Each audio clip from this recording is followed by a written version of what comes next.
Bonjour. On a le sentiment qu'un cap a été franchi là. Oui, bonjour Bruce Toussaint. En effet, un cap est franchi. Je voudrais d'abord apporter tout mon soutien à nos policiers nationaux, notre police municipale également, et avec l'ensemble du conseil municipal, apporter tout notre soutien à leurs familles pour leur action, notamment. Est-ce que les relations entre... Excusez-moi de vous couper. Est-ce que les relations entre la BAC et certains quartiers sont particulièrement difficiles en ce moment ? Pas particulièrement en ce moment. C'est vrai que très régulièrement, on parle des 1% de personnes qui posent problème sur nos collectivités, mais on ne parle pas des 99% des gens qui sont honnêtes, qui vont au travail le matin et quand ils rentrent le soir, découvrent des halls saccagés, des boîtes aux lettres saccagées, des portes qui sont dégondées. Et toute la difficulté est là, c'est qu'en partenariat avec les bailleurs, l'État, les services de police, nous avons mis en place les gestions urbaines de proximité qui relèvent tous ces actes de vandalisme. Et c'est ça qui pourrit le quotidien des administrés.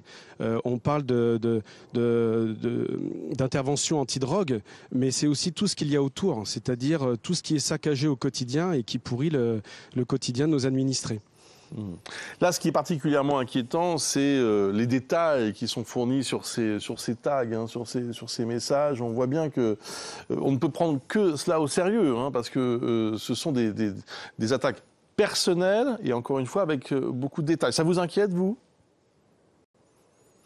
Oui, c'est inquiétant pour nos agents de police qui doivent travailler dans de bonnes conditions et avec toute la sécurité qui doit être mise autour. La question qui se pose, c'est comment ces informations peuvent être diffusées au sein de nos quartiers. On parle de police de proximité à certains moments où certains jeunes s'appellent par leur prénom avec les policiers. Il n'y a rien de gênant sur ça. Mais à partir du moment où on cible la famille, les enfants, les femmes, alors il n'y a pas eu de description bien précise, ça n'a pas été nommé, mais uniquement les agents de police. La question qui se pose, et je vous lance le débat, Monsieur Bruce Toussaint, c'est comment se fait-il qu'en 2021 et après la loi de 2017, le nom des agents sont toujours indiqués et ainsi que leur grade sur les procès-verbaux ?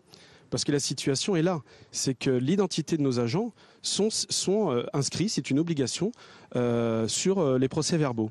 La loi de 2017, où il me semble a été mis en place justement les numéros de matricule, l'agent doit demander l'autorisation à sa hiérarchie et au parquet pour que ce matricule soit indiqué et non le nom et prénom.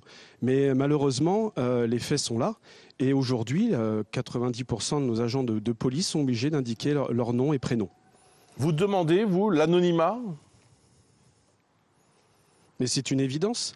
À partir du moment où on doit faire des enquêtes, où il y a des interventions, l'anonymat doit... Alors, c'est pas forcément de l'anonymat. Vous mettrez un matricule, c'est sur des listings, on met ça sous la protection du RGPD et tout se passe bien. Quel est l'intérêt de donner le nom et prénom d'un agent de police en intervention ? Un matricule suffirait. Alors, ça pose aussi évidemment la question de l'insécurité d'une façon un peu plus globale, évidemment, dans certaines communes et de ces zones de non-droit. C'est une zone de non-droit, d'ailleurs, l'endroit où ces tags ont été retrouvés ? Absolument pas, il n'y a aucune zone de non-droit. Ce que j'aimerais aussi qu'on parle, c'est souvent des interventions de la police ou de la brigade anticriminalité. Moi, ce que j'aimerais, c'est qu'on mette l'accent aussi sur toutes les actions qui sont mises en place avec l'État, avec le département, avec la région, avec la collectivité. Nous travaillons, nous, avec l'Union des maires de l'Essonne depuis un certain temps et avec le préfet en direct pour le plan anti-RIX. Nous avons eu des drames sur la ville de Boussy, sur Draveil, des RIX très régulièrement sur les lycées ou nos collèges à Hyères, par exemple. Et tout ce système est mis en place entre partenaires, les principaux de collège, les proviseurs.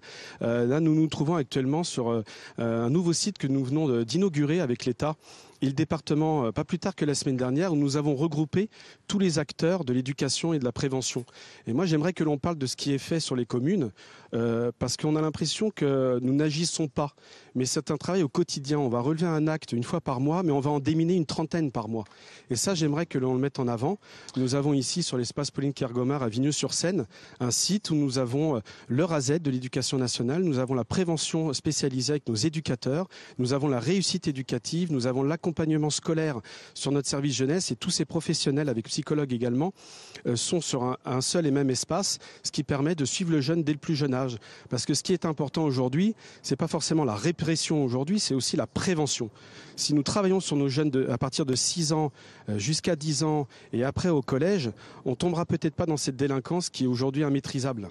Aujourd'hui, chaque jour, nous avons des faits. Vous avez vu l'emballement médiatique également sur la ville de Montgeron, sur cette vidéo qui est abominable. Il faut travailler sur la prévention et l'éducation. Et ça, j'aimerais que l'on en parle et que l'on discute sur les plateaux télé, parce qu'il y a des choses qui sont faites et ça fonctionne. Et ça fonctionne. Merci Thomas Chazal, merci pour votre intervention ce matin sur BFM TV, donc après la découverte de ces tags anti-policiers dans un immeuble de la ville.